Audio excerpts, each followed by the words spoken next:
We are here together at the More Than Meets the Ear, Diverse Perspectives on Music and Sound Symposium. Welcome, everyone. My name is Elizabeth Krasnoff, and it's an honor to be here with you today. This will be a 20-minute inquiry into sound and its ability to shift our states of consciousness. And there'll be some science, some experiential, and I will go into more detail on binaural beats, where we do have plenty of scientific evidence documenting their effects on the brain and nervous system. So I'll even play some of them in this presentation so you can hear them, but without the headphones, you will not have the full experience. Remember, you have to wear headphones to experience binaural beats. So I'll start with my dissertation, which is a review of the field, my own pilot study, and then I'll share with you some binaural beat formulas. Here's a little about me. I'm a certified intuitive counselor, sound practitioner, heart math practitioner, and a doctor of transformation. I've spent my whole life fascinated with vibration, perhaps because I'm half deaf and have a number of hearing issues. But really, it's taking me into a very deep dive with sound and consciousness and healing.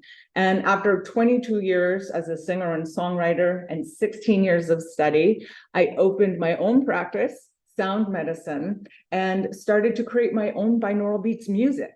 So there is a conflict of interest here. I both research and make and sell binaural beats music. Okay, we'll start with the dissertation overview. I'll talk a little bit about the auditory pathways of sound and how we use them with the binaural beats healing technology tool. And I'll share with you a little bit of my own pilot study and evidence-based formulas. It's really important to me that anything that I offer to the world is evidence-based. So, is the newest psychedelic drug sound? People have been using binaural beats to get high. It's what the latest survey shows. Of 30,000 people in 22 countries, 72% of the respondents were using binaural beats to help relax or fall asleep. And even 12% were using them to get the same high they get from a psychedelic drug. It's changed the definition of drug. The new generation see digital experiences as drugs. They could be complementary, they could be used by themselves, but they understand that a drug, maybe it doesn't need to be something that you consume anymore, and maybe it could be non-invasive with no side effects. So I did a dissertation on these binaural beats. I wanted to know, hey, let's provide an overview, especially for professionals working with sound for healing. What research is out there? How much do we know about this technology? Is this real? I saw enormous results, but I wanted to know if it could be proven. So I summarized the progress of binaural beats in the major disciplines in which it's used: health, neuroscience, and psychology, mainly cognitive psychology. And I reviewed 26 of the peer-reviewed journal studies for 18 experimental conditions and was able to make some good recommendations for future use of binaural beats. So just to get on the same page, we have some definitions here of sound healing. Vibration is an oscillation, which moves back and forth across a midpoint.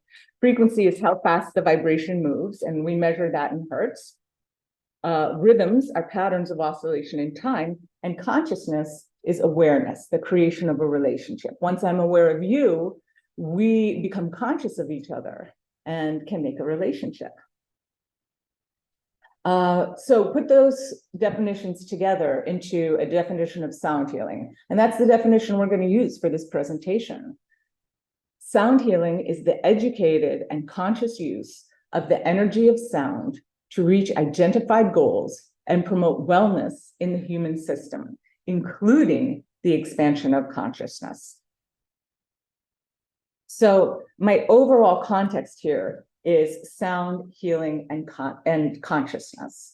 Binaural beats are not just repetitive rhythms. We've been using repetitive rhythms like drumming, dancing, and chanting really since before written history. We know that rhythmic repetition entrains the brain, but what are binaural beats? They are something new. They prove not to be entrainment. Research is really showing that they're more a form of resonance, and they use the channels of binaural hearing that are naturally occurring in our brain. Binaural hearing is the ability to hear in two ears. We are a binaurally equipped species. We use it for locating auditory objects in space, like predators, so that we can flee from them or eat them. Or in a modern civilization, we use it to target the person's voice that we're trying to listen to at a restaurant or cocktail party. That's binaural hearing. And that is the pathway that we are using when we design and create binaural beats and send them into your ears. So Dr. Gerald Oster really made binaural beats famous in 1973 in Scientific American, where he showed us that they could be measured and that we could understand certain things about them. What are binaural beats? They are a different tone created by two slightly different pitches, like 440 hertz in the left ear and 446 hertz in the right ear. That's why you have to wear headphones to have a binaural beat affect your brain. It's an auditory illusion that only happens in your brain. So your brain receives that 6 hertz, which happens to be theta, and produces a theta brainwave. So what we learned is that electrical brainwave patterns in your brain respond to these precise frequencies that you can send. So after Oster, this is, by the way, the sound of a binaural beat, if you can hear it. It sounds like a phasing. You're not hearing the actual binaural beat, you're hearing the two frequencies rub against each other. So in my music, I make that inaudible. I put it under the music. A lot of people think you have to listen to that in order to get the effects. You don't. It's much more pleasant to have it masked. And trust me, the science is showing that it is as effective to have it masked in an inaudible waveform. So here are the main questions.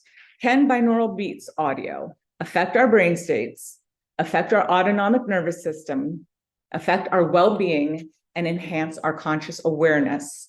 And can they even synchronize our brain hemispheres? Well, it turns out that my inquiry into all of those questions was positive, and we're going to look at some of the science as to why. So when we're talking about brain frequencies, we're talking about the speed at which your brain is processing the data, the auditory data in this case. So think about the gears of a car. The slow gears are delta. That's only 0.5 to 4 hertz. That's how many cycles it happens per second. That's the slowest gear of your brain. So we would use that to help you sleep. Theta, which is the next gear up, think second gear, is deeply relaxed, inwardly focused. You could be sleeping, you could be liminally awake, but you're starting to have another layer of consciousness. Alpha is a little faster, 8 to 12 hertz cycles per second, where you're relaxed, but it's passive attention. So in this case, you're mostly awake, but still dreamy. Beta is the next gear up, fourth gear. That's 12 to 35 hertz. So this is the anxiety dominant frequency. You're very active. You have a lot of external attention. You're still a little bit relaxed, but you're definitely producing. The beta state is what we constantly wander around in. That's how you learn things. That's how you take your meetings at business. And then gamma above 35 hertz is super intense concentration or epiphany. So when we talk about, hey, we're going to send binaural beats to your brain and we're going to stimulate these frequencies, these are the frequencies that we're talking about. And they're doing this in many fields now and studying it in the field of neuroscience. So we're able to see that they really work. And we can see that these brain frequencies correlate to these cognitive states. So if you want to relax, you select a relaxing brain frequency like theta or alpha. Now, how do you measure this? I said that there would be some science here. We have an excellent way for measuring electricity in your brain. That's what brain waves are. And that is electroencephalography. EEG is used to track the electrical activity on the scalp to detect increases in neural connectivity. What that means is if your brain gets active, we can track it and measure it. We can track it in the various places in your brain, in the various how your brain communicates between the different sections of your brain, and we can track it whether it gets more intense or less intense, and we can track it across the frequency bands. We can know a lot. There are many other ways to measure quantitatively. I've noted a few here. Multi-layer perceptron networks, that's taking in artificial intelligence and applying that to EEG readings. Functional connectivity, you can track the activity between the brain regions that way. And there's many other measurements that we won't cover, but I just wanted to name the top few for you. Heart rate variability is one. You can measure this through the cardiovascular system. Galvanic skin response is another. There are also qualitative ways. You can give participants questionnaires or cognitive tests and tasks to see how they perform before or after you give the waves, and self-reporting. People can tell you whether they feel better or not. So let's close the science chapter and look a little bit more at the auditory pathways of how these beats are operating in our brain. There's a primary auditory hearing pathway, a non-primary called the reticular activating system. And I'm going to share with you a hypothesis about that, about the way we think binaural beats are working. We don't actually know how they work. We can measure their effect, but we don't know how they are actually doing that. We know some.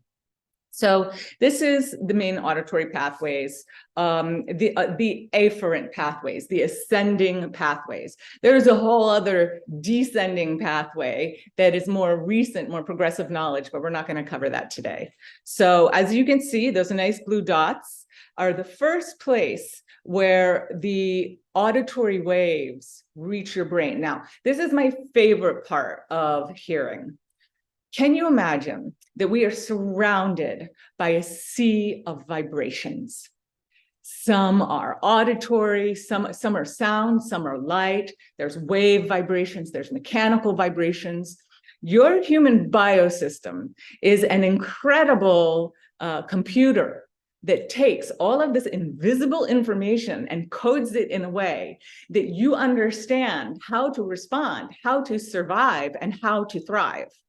The auditory system is taking all the sound waves and translating them into survival information for you. Like, for example, what is that sound over there? Is it a bear coming after me? Do I need to run?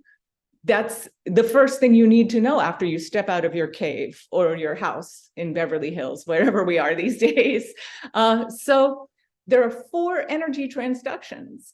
You have auditory waves out in the ether. It comes in, it goes into a tapping mechanical energy. That's the first transduction.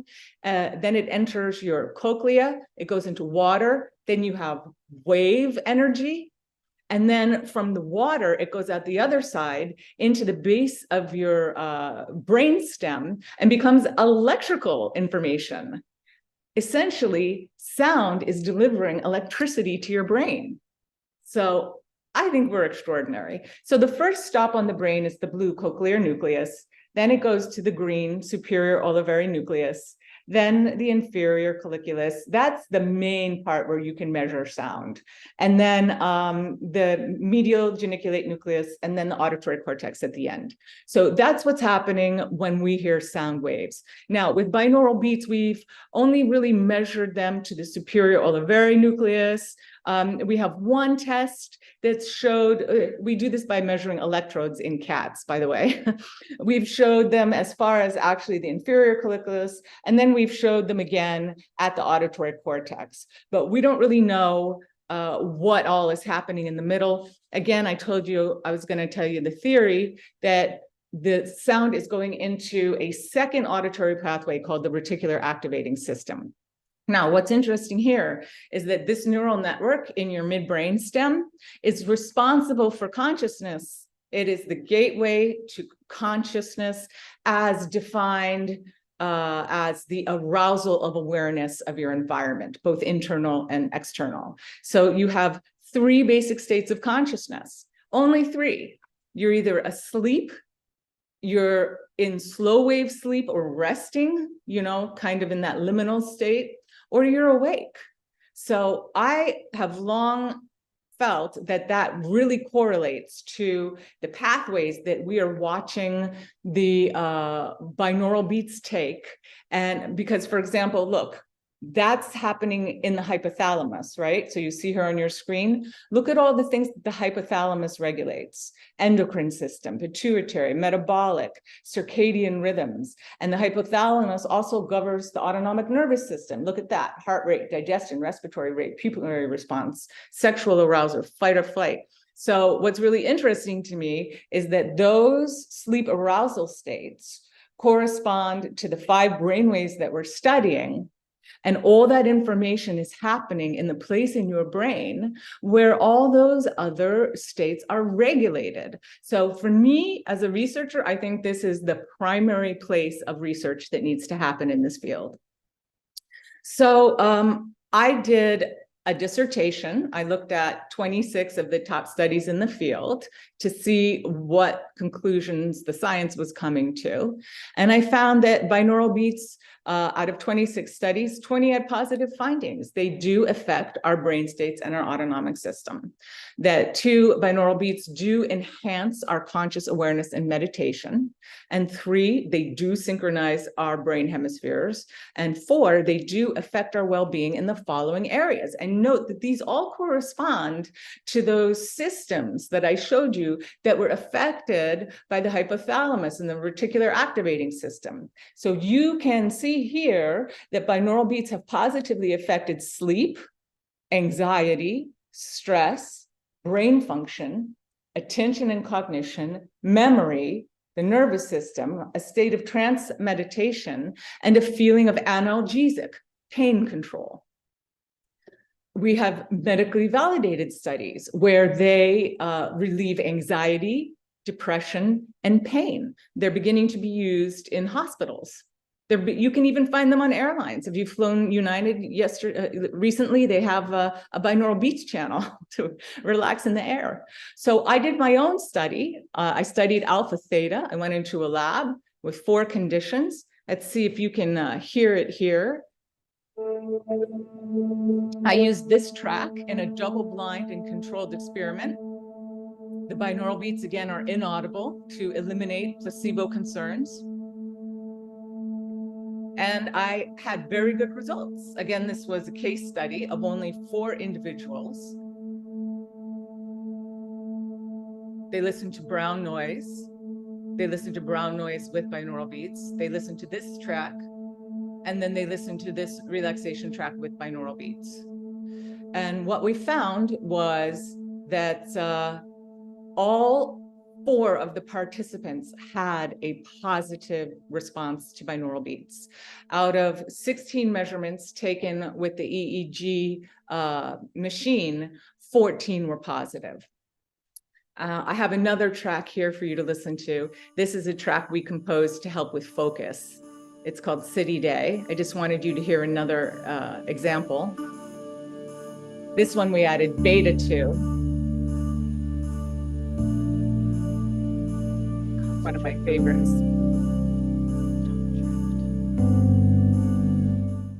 So you need to listen to these for at least 10 minutes with headphones on. I know there's hundreds of them on YouTube and everywhere out there. I don't know who's making them. I wouldn't necessarily just go online and listen to whichever ones.